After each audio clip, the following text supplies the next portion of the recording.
Face Up podcast, which is Make fucking sure you dope. subscribe. Make sure you subscribe. He's got a dope ass beard too. Speaking of beards, I got the Yoji and Pans Alpha and Omega beard grooming kit, and it's so dope because it comes with this dope ass comb. That's a high level comb. That's just one step below the 1976 fist pick that all our fathers used to used to rock, and that big straw chair that looked like a fucking throne. They had a goddamn step below fist pick. You know, all black women back then probably smelled like blue hair grease and shit. The good old days. So we got a good one today. We're gonna irritate some people. I'm sure of it. Who's the greatest hip hop group of all time? Is it Wu-Tang Clan from Shaolin, as you have on your shirt, Jammer One, or is it a Tribe Called Quest? I don't know. Jam, I'll let you lead this one off because you have the Wu-Tang shirt. What would you say? Would you say Tribe Called Quest has a chance of competing against Wu-Tang Clan? Would you say that they could be as good of a group, or is it official? Is it easy to say? Is it just the world accepted that Wu-Tang is the greatest ever? For me, it's pretty easy.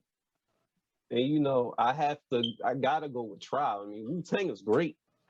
The Wu-Tang is great, you know. I love the Wu-Tang, but like Tribe Called Quest, they created somewhat of a subculture or subdivision in hip hop. Not just them alone, the whole Native Tongue collective. Right.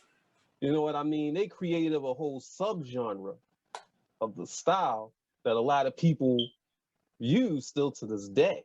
Right? We was just talking about Lupe Fiasco versus Royce the 5'9". And I look at Lupe Fiasco as a direct descendant of acts like Tribe Called Quest. But you never got into Lupe Fiasco, so how's your argument even valid? You don't like I checked Lupe out, and I'm going to listen to some of his albums after that last part. But yeah, I know. Because they birthed this new style of speaking. They made things more cerebral. You know what I mean? Mm-hmm. More poetic. So that style is just, you know, you can't mess with. It's crazy because I can't really mention Tribe Called Quest without mentioning De La Soul, because they're collective.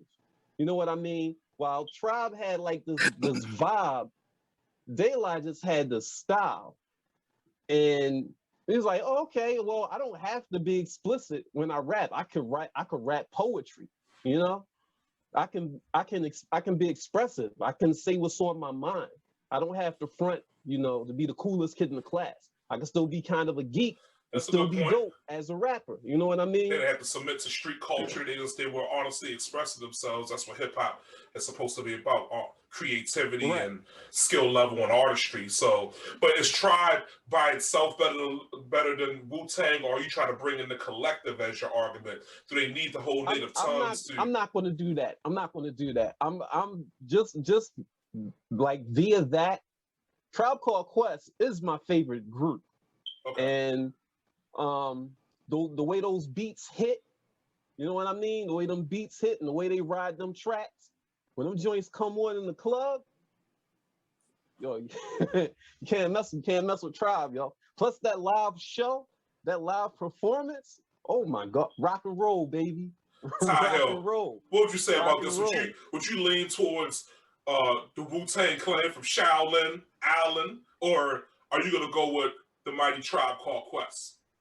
I wonder what fucking club he had to be playing Tribe Called Quest. Yo, you gotta get out of Baltimore, baby. You gotta get out of Baltimore. They be playing Tribe in the club. You go to New York, you go to Atlanta, LA, they play Tribe in the clubs. Yes.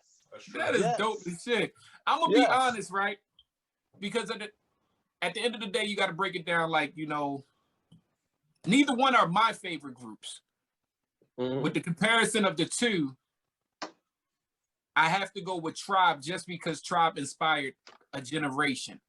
You know, we have so much from that. You know, he spoke of De La Soul, but you also have the Bust of Rhymes. You also have they inspired a generation, and they created a thing of music where you didn't have to be gangster. You know, and it was during the gangster time. You know, and they allowed people to be their self. You feel me? You got shit like Lost My Wallet and El Segundo and shit like that. Like, you know, songs that was more fun. And you were able to actually, like, these niggas was basically shooting videos like the Spike Lee videos at the time. You feel me? Like they was doing some weird ass stuff on the video, on videography, especially back then, which made it even more dope because technology wasn't what it was. But to not choose them right now would be to say, like fucking Raphael Sadiq didn't inspire so much R&B. Like, you know, like they created a lot of sub genres and put a lot of people in different places. So I'm gonna have to go with the Tribe as well. Okay, well, Lyrical Leviathan. I know you have a lot to say about this as you comb and stroke your beard there. Motherfuckingly. Motherfuckingly. You need to comb your shit on the top too, my nigga. That's just like that. Looks like a Questlove perm. You gotta. If you need to comb, I feel like, you know, if you need to comb it, I have one here. Also with some, you know, the beard. That's too hilarious for me to even keep my train of thought together. to the esteemed Jammer 1 and to the ill Ty Hill, I must definitively say, are you serious? Okay, I think that this particular comparison, I think for me, I think that what we're doing is we're actually talking about the number 1 and number 2 greatest hip hop groups of all time. I think more than any other comparison or category, when you say the best of the best in hip hop, I think this is the one that is the most definitively, this is 1, this is 2. I think De La makes a super strong case for potentially 3rd, but there's a whole lot of other groups that could be in that conversation as well. I think you're saying what's number 1 and what's number 2? It's definitively these 2 slots have 2 groups locked in them more than any other category. And I think that it's number 1 Wu-Tang motherfucking Clan and number 2 A Tribe Called Quest. Why? I think that A Tribe Called Quest is the best fucking hip hop group you can possibly get when you're being fair and you just have a group. Like it's like 2 or 3 niggas and they make music together, making beats and rhymes. Like a group where Wu-Tang kind of cheats, where it's like, we are an army. There's a group. It's like it's 9 niggas. Like, so it's, a head-to-head comparison is not fair in that way. But I also think Wu-Tang is number 1 for all of the reasons that you could argue that Tribe is number 2. Like, you talk about creating a whole movement and a whole nother branch off. Like, Wu-Tang created a whole nother approach to just being a group, to how they created music, to how they approach even the business side. Was like, okay, this is, give us a deal as a group, then we can do other deals with any other labels or conglomerates we want within the group. And so they revolutionized the business aspect as well. At one point before all of the members fucked it up, like their stock was approaching like well beyond the millions towards the billions in worth when they had the clothing line and their music and everything, like under Wu-Tang Productions. Like they were about to be $1 billion conglomerate until all of the group members fucked it up and was like, I'm gonna go do this by myself. I'm gonna do this. And RZA, just being true to his brother, was like, yeah, I'm not gonna hold y'all like slaves. Messing up the money for everybody, but sure. So even in that way, they changed the way that things could be done. And then when you talk about bringing intellectualism to hip hop, like, yeah, Tribe did that in their black hippie way. It was super incredible. Wu-Tang, they shifted so many people's consciousness in that, like, it was mad niggas incredibly like, just like, well, I guess this is what it is. Living in the hood, we're gonna sell crack and we're gonna shoot niggas up. And like Wu-Tang was like, no, you can be intellectually wise, you can be deeply spiritual and still represent where you come from, could still have that edge and be intelligent.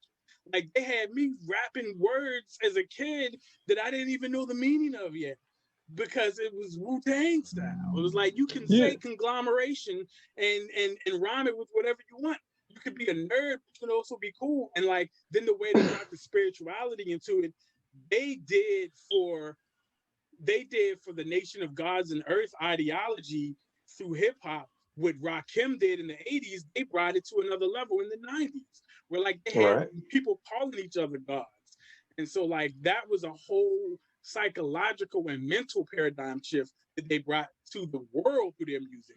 Like Wu-Tang is like a religion to niggas. Like you go to Japan, they know the words to all the songs and they don't even speak the same language. Like I feel like so their global impact, I feel like, is like a dinosauric sized footprint in that way. So I think we can't undersell the way that Wu-Tang has done some of those same things that y'all stated the Tribe did, arguably on a larger scale even. And then when you're talking about, you know, just MCing and making music and the skills, like the way RZA revolutionized the hip hop sound by doing something different with the samples than everyone before him was doing, and then the way that they brought the lyricality and the skill level to it, like in a different manner, like the level of MCing, it was higher than a lot of their contemporaries at the time. Yeah, I gotta go with Wu-Tang. Like, if they're cheating because it's too many of them niggas for you to like be like you could bring the whole Native Tongues crew to go against Wu-Tang, and Wu-Tang is probably still gonna win the battle on the mic because it's 80 of them niggas. But in terms of like creating an entire movement, an entire cultural shift, almost religifying like what they brought to hip hop. This nigga said religifying. Gotta be Wu-Tang. Wu-Tang is for the children. Like Wu-Tang is for religifying. Right. Tribe is for the intellectual nerd hippie niggas. Wu-Tang is for the children and the children of the future. Therefore, the answer has to be Wu-Tang. Did you just now mix fucking Wu-Tang with Whitney? No, old dirty bastard. You know, Wu-Tang's for the children. And then you said the children of the future. But then, that's true. I did, yeah. That's true. I did do that. Wu-Tang and Whitney, I don't know. You know what? She might rock with them. You know what I always thought about Wu-Tang? They always thought of Wu-Tang as like the hood nigga who was mad ignorant, but he went to jail, read some books, came out. Now he's trying to school everybody on the streets. That's what I always thought of Wu-Tang. But I would never Actually, that's just Capadonna all by himself. Here today as what I was when I was born, a black man. Your racism bounces off me, I'm bulletproof. Your prejudice gets deflected, I'm bulletproof. Your hatred can't penetrate me, I'm bulletproof. My mind's